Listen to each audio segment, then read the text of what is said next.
ഓം ശാന്തി 29/12/2023. ഇന്നത്തെ മുരളിയുടെ main points.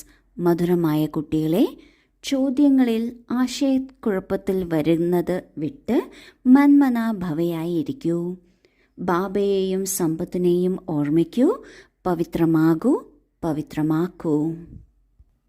ഇത് സൃഷ്ടി നാടകത്തിൻ്റെ അവസാന കാലഘട്ടമാണ്. ഈ സമയത്ത് പലതരത്തിലുള്ള കാര്യങ്ങൾ വരും, പലതരത്തിലുള്ള ചോദ്യങ്ങൾ മനസ്സിൽ ഉൽപ്പന്നമാകും. ഈ ചോദ്യങ്ങളിൽ പെടുകയാണെങ്കിൽ നാം ആശയക്കുഴപ്പത്തിലെത്തും. എന്തുകൊണ്ടിങ്ങനെ സംഭവിച്ചു, എന്തുകൊണ്ടിങ്ങനെ വരുന്നു, ആരിങ്ങനെ ചെയ്യുന്നു, അവരെന്തിനിങ്ങനെ സംസാരിക്കുന്നു, നമ്മൾ എന്തുകൊണ്ട് ഇങ്ങനെ ചെയ്യുന്നു തുടങ്ങിയ പലതരത്തിലുള്ള ചോദ്യങ്ങളും വരും. ഈ ചോദ്യങ്ങളിൽ പെട്ടുപോവുകയാണെങ്കിൽ അതിൻ്റെ ഉത്തരം അന്വേഷിച്ച് നടക്കും. ഉത്തരം ഒരുപക്ഷെ പെട്ടെന്ന് ലഭിച്ചെന്ന് വരില്ല. അപ്പോൾ ആശയക്കുഴപ്പത്തിലാകും. ബാബ പറയുന്നു, ഈ വക എല്ലാ ചോദ്യങ്ങളും വിട്ട് മന്മനാഭവയായിരിക്കൂ. അതായത് ബാബയെ ഓർമ്മിക്കൂ. എല്ലാത്തിൻ്റെയും ഉത്തരം കിട്ടിയാലേ സമാധാനമാകൂ എന്നൊരിക്കലും ചിന്തിക്കരുത്. ബാബ നമ്മൾക്ക് മുരളി എന്നും തരുന്നുണ്ട്. മുരളിയിൽ എല്ലായ്പ്പോഴും എല്ലാ കാര്യത്തിൻ്റെയും ഉത്തരമുണ്ട്. പലതിൻ്റെയും ഉത്തരം അത് ജീവിതത്തിലുള്ള കാര്യങ്ങളാകട്ടെ അല്ലെങ്കിൽ ആധ്യാത്മിക ചോദ്യങ്ങളാകട്ടെ, അതിൻ്റെ ഉത്തരം കൃത്യസമയത്ത് സമയമനുസരിച്ച് നമ്മൾക്ക് ലഭിക്കും. അതിനായി കാത്തിരിക്കേണ്ട. നാം ബാബയെ ഓർമ്മിക്കുക, സമ്പത്തിനെ ഓർമ്മിക്കുക, ആ ലക്ഷ്യത്തിലെത്തുന്നതിന് പുരുഷാർത്ഥം ചെയ്യുക, പവിത്രമാകുക, മറ്റുള്ളവരെയും ആക്കുക, അതായത് സേവനം ചെയ്യുക. ഏത് കാര്യത്തിൻ്റെ ഉത്തരമാണോ എപ്പോഴാണോ വരേണ്ടത് അത് നമ്മളുടെ മുന്നിൽ എത്തും. ആ കാര്യങ്ങളുടെ പിന്നാലെ തലയിട്ടടിക്കേണ്ട അല്ലെങ്കിൽ കാത്തിരിക്കേണ്ട ആവശ്യമില്ല. അപ്പോൾ ബാബ പറയുന്നു, ചോദ്യങ്ങളുടെ ആശയക്കുഴപ്പത്തിൽ പെടരുത്, മന്മനാഭവയായി ഇരിക്കൂ. ചോദ്യം: ശിവ് ബാബ നിങ്ങൾ കുട്ടികളെ കൊണ്ട് തൻ്റെ പൂജ ചെയ്യിക്കാൻ സാധ്യമല്ല, എന്തുകൊണ്ട്? ഉത്തരം: ബാബ പറയുന്നു, ഞാൻ നിങ്ങൾ കുട്ടികളുടെ മോസ്റ്റ് ഒബീഡിയൻറ്റ് സർവൻ്റ് ആണ്. നിങ്ങൾ കുട്ടികൾ എൻ്റെ അധികാരിയാണ്. ഞാൻ നിങ്ങൾ കുട്ടികളോട് നമസ്തേ പറയുന്നു. ബാബ നിരഹങ്കാരിയാണ്. കുട്ടികളും ബാബയ്ക്ക് സമാനമാകണം. ഞാൻ നിങ്ങൾ കുട്ടികളെ കൊണ്ട് എൻ്റെ പൂജ എങ്ങനെ ചെയ്യിപ്പിക്കും? എനിക്കാണെങ്കിൽ കഴുകിക്കുന്നതിനായി കാലുകൾ തന്നെയും ഇല്ല. നിങ്ങൾ ഈശ്വരൻ്റെ സഹായിയായി വിശ്വത്തിൻ്റെ സേവനം ചെയ്യണം. ഭക്തിമാർഗത്തിൽ ഈശ്വരനെ പൂജിക്കുകയാണ് ചെയ്യുന്നത്. സ്നേഹിക്കുക എന്നതിനേക്കാളും ഭയക്കുക എന്ന കാര്യത്തിനാണ് അവിടെ ഒരല്പം മുൻതൂക്കം കൂടുതലുള്ളത്. എന്നാൽ ഇവിടെ ബാബ സ്വയം വന്ന് നമ്മൾ കുട്ടികൾക്ക് മനസ്സിലാക്കിച്ചു തരികയാണ്, ബാബയെ ഒരിക്കലും ഭയക്കേണ്ട കാര്യമില്ല. കാരണം ബാബ ഏറ്റവും ഒബീഡിയൻ്റായ, അതായത് ആജ്ഞാകാരിയായ സേവകനാണ്. നാം ഏത് ലക്ഷ്യം പറഞ്ഞാലും ആ ലക്ഷ്യത്തിൽ നമ്മളെ സുഗമമായി എത്തിക്കുന്നു. അതുകൊണ്ട് ബാബ നമ്മൾ കുട്ടികളെ എൻ്റെയും അധികാരിയാണ് എന്ന സ്ഥാനത്താണ് ഇരുത്തിയിരിക്കുന്നത്. ബാബ എന്നും നമ്മൾ കുട്ടികൾക്ക് നമസ്തേ പറയുന്നു. ബാബ എത്ര നിരഹങ്കാരിയാണ്. ബാബ ആഗ്രഹിക്കുന്നത് നമ്മൾ കുട്ടികളും ഇപ്രകാരം നിരഹങ്കാരി ആകണം എന്നാണ്. ബാബയ്ക്ക് സമാനം ആകണമെന്നാണ്. ബാബ ഒരിക്കലും തൻ്റെ പൂജ കുട്ടികളെ കൊണ്ട് ചെയ്യിക്കുന്നില്ല. വാസ്തവത്തിൽ പൂജിക്കുക എന്നാൽ ബഹുമാനിക്കുക എന്നതിൻ്റെ വളരെ കനിഷ്ഠമായ ഒരു രൂപമാണ്. പൂജയിൽ സ്വയം തന്നെ താഴ്ത്തിയാണ് പറയുന്നത്. മുന്നിലുള്ള ആളെ, അതായത് ദേവീദേവതമാരാകട്ടെ ഈശ്വരനാകട്ടെ, പുകഴ്ത്തുകയാണ് ചെയ്യുന്നത്. ഇത് തികച്ചും റോങ് ആയ രീതിയാണ്. സ്വയം സ്വമാനത്തിലിരുന്ന് മറ്റുള്ളവരെ ബഹുമാനിക്കുകയാണ് വേണ്ടത്. ഇവിടെ ബാബ അതാണ് പഠിപ്പിക്കുന്നത്. നമ്മൾ ഒരിക്കലും ബാബയുടെ കാല് കഴുകുകയോ അല്ലെങ്കിൽ അത്തരത്തിൽ സ്വയം കുറവെന്ന് മനസ്സിലാക്കി ബാബയെ ഉയർന്നവനെന്ന് ചിന്തിച്ച് ഓർമ്മിക്കുകയല്ല ചെയ്യുന്നത്. നമ്മൾ ഈശ്വരന് സമാനരായി ഈശ്വരീയ സേവനം ചെയ്യുകയാണ്. അതുകൊണ്ടാണ് ബാബ പറയുന്നത്, ബാബ ഒരിക്കലും കാല് കഴുകിക്കുന്നില്ല, ബാബയ്ക്ക് കാല് തന്നെയും ഇല്ല.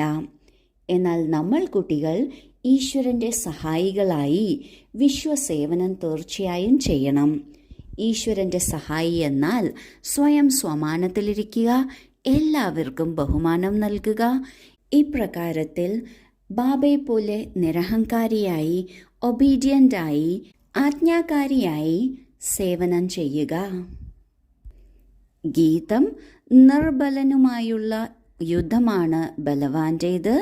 ഈ കഥ എന്നത് ദീപത്തിൻ്റെയും കൊടുങ്കാറ്റിൻ്റെതും ആണ്. ധാരണയ്ക്കുള്ള മുഖ്യസാരം: 1. സത്യമായ ഈശ്വരീയ സഹായിയായി ഭാരതത്തെ സ്വർഗമാക്കുന്നതിൽ ബാബയ്ക്ക് പവിത്രതയുടെ സഹായം നൽകണം. ആത്മീയ സാമൂഹിക പ്രവർത്തകനാകണം. 2. ഒരു പ്രകാരത്തിലുള്ള ചോദ്യങ്ങളിലും പെട്ട് പഠിത്തം വിടരുത്. ചോദ്യങ്ങളെ വിട്ട് ബാബയെയും സമ്പത്തിനെയും ഓർമ്മിക്കണം. ആദ്യത്തെ പോയിന്റിൽ ബാബ പറയുന്നു, ബാബയ്ക്ക് പവിത്രതയുടെ സഹായമാണ് വേണ്ടത്. അതിനാൽ സ്വയം ഈശ്വരീയ സഹായിയാകണം. ഈശ്വരീയ സഹായി എന്നാൽ പവിത്രമാകുക, മറ്റുള്ളവരെയും പവിത്രമാക്കുക. ഇതിനെയാണ് ആത്മീയ സാമൂഹിക പ്രവർത്തകൻ അല്ലെങ്കിൽ സോഷ്യൽ വർക്കർ എന്നും പറയുന്നത്. ഈ പവിത്രതയുടെ സേവനത്തിലൂടെ ഭാരതം പ്രത്യേകിച്ചും പൊതുവെ മുഴുവൻ ലോകവും സ്വർഗമാകുന്നു. രണ്ടാമത്തെ പോയിന്റിൽ ബാബ പറയുന്നു, ഒരു ചോദ്യങ്ങളിലും പെട്ട് ആശയക്കുഴപ്പത്തിൽ വരരുത്. ആശയക്കുഴപ്പത്തിൽ വന്നാൽ പഠിത്തം തുടരുന്നത് ബുദ്ധിമുട്ടായി തോന്നും. അതിനാൽ ചോദ്യങ്ങളെ എല്ലാം വിട്ട് ബാബയെയും സമ്പത്തിനെയും ഓർമ്മിക്കണം. തീർച്ചയായും എല്ലാ ചോദ്യങ്ങൾക്കും ഉത്തരം ബാബയിൽ നിന്ന് ലഭിക്കും, ഡ്രാമയ്ക്കനുസരിച്ച് ലഭിക്കും. അതിനാൽ ചോദ്യങ്ങളിൽ പെട്ട് കൊടുങ്കാറ്റിൽ വരരുത്.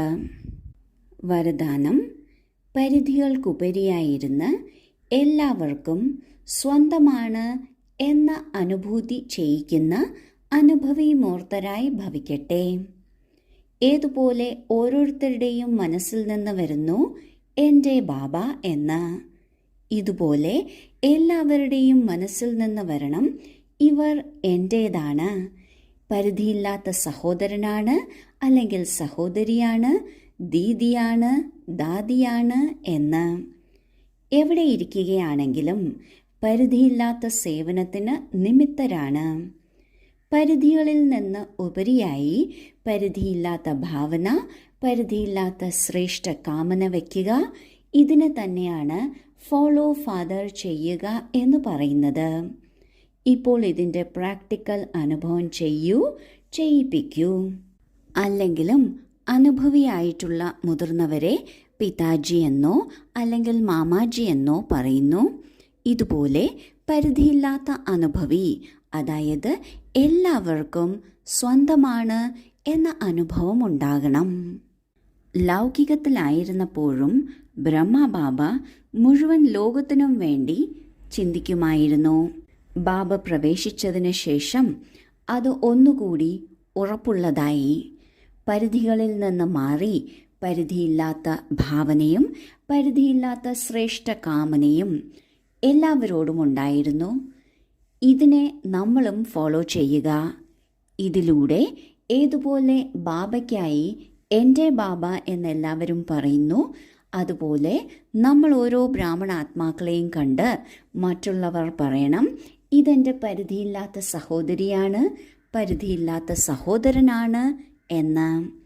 നാം എവിടെയാണെങ്കിലും എന്ത് സേവനം ചെയ്യുകയാണെങ്കിലും പരിധിയില്ലാത്ത സേവനത്തിന് നിമിത്തമാണ് എന്ന് മനസ്സിലാക്കണം. അതായത് ആക്ട് ലോക്കലി, തിങ്ക് ഗ്ലോബലി. നാം ചെയ്യുന്ന സേവനം ചെറുതോ വലുതോ ആകട്ടെ, പക്ഷേ നമ്മുടെ മനോഭാവം വിശ്വസേവനത്തിനായി ആയിരിക്കണം. ഈ ഒരു പ്രാക്ടിക്കൽ അനുഭവം സ്വയവും ചെയ്യണം, മറ്റുള്ളവർക്കും ചെയ്യിപ്പിച്ചു കൊടുക്കണം. ഏതുപോലെ ലോകത്തിൽ മുതിർന്ന ആത്മാക്കളെ പിതാജി എന്നോ മാമാജി എന്നോ മുതിർന്നവർ എന്ന രീതിയിൽ ബഹുമാനിക്കപ്പെടുന്നു. അതുപോലെ ഇവിടെയും പരിധിയില്ലാത്ത അനുഭവിയാകണം. അതായത് ഓരോരുത്തർക്കും നമ്മൾ അവരുടെ സ്വന്തമാണ് എന്ന അനുഭവം ഉണ്ടാകണം. സ്ലോഗൻ: ഉപരാമസ്ഥിതിയിലൂടെ പറക്കുന്ന കലയിൽ പറന്നുകൊണ്ടിരിക്കൂ, എങ്കിൽ കർമ്മമാകുന്ന ശിഖരത്തിൻ്റെ ബന്ധനത്തിൽ പെടില്ല. ഓം ശാന്തി.